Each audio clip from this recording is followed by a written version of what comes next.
Before joining the Entrepreneur Source, I had been a newspaper publisher and advertising director in several locations across the United States. I was able to go to a conference in California for my Rotary and was lucky enough to meet a coach who talked to me about the Entrepreneur Source. I really appreciated the work she was doing with me. I really had to sit down, set my goals, and really think about what I wanted for my future. And I saw such value in that, and it became very clear to me that the Entrepreneur Source was the right business for me.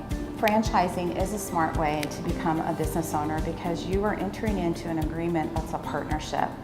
You're going to get great training, you're going to get a system, you're going to get branding and marketing, and you're going to get help to be successful. You are not out there all alone reinventing the wheel. My franchise takes care of some of the details, quite frankly, I don't want to take care of. A typical week for me isn't very typical most times. I spend time on the phone, I spend time working with clients, I probably spend maybe 10 to 15 hours a week networking. One thing I love is that we are able to work from anywhere. I live in a very small rural community, and it's beautiful here. I love where I live, but I can work with my clients that live across the United States.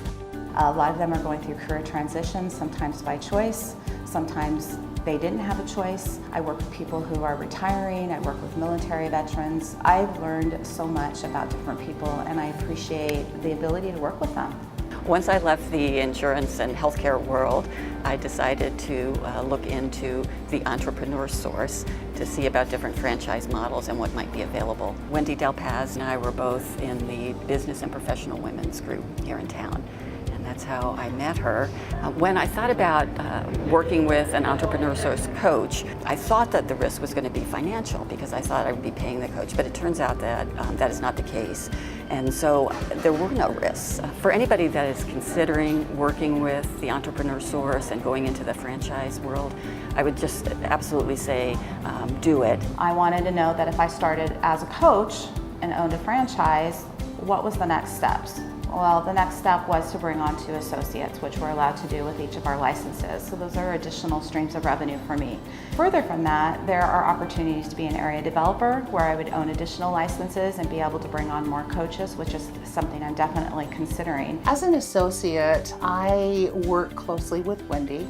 Wendy is the franchise owner, and I am under her license. We have several things that really help both of us, and that one of those things is we have each other to bounce ideas off of. And most people at this point in their career are often overlooked. What I like about TES is that I can be as productive as I want to be for as long as I want to be. I've helped over 20 clients place into businesses, and I've probably worked with 10 times that many clients. Not all the clients we work with actually place into businesses, but my hope is that I have helped them at least have some clarity about their goals and what their needs are for the future, and maybe can help point them in the right direction. I can't tell you how much I really enjoy all the people, from the coaches to the corporate office to my clients. I really enjoy what I'm doing.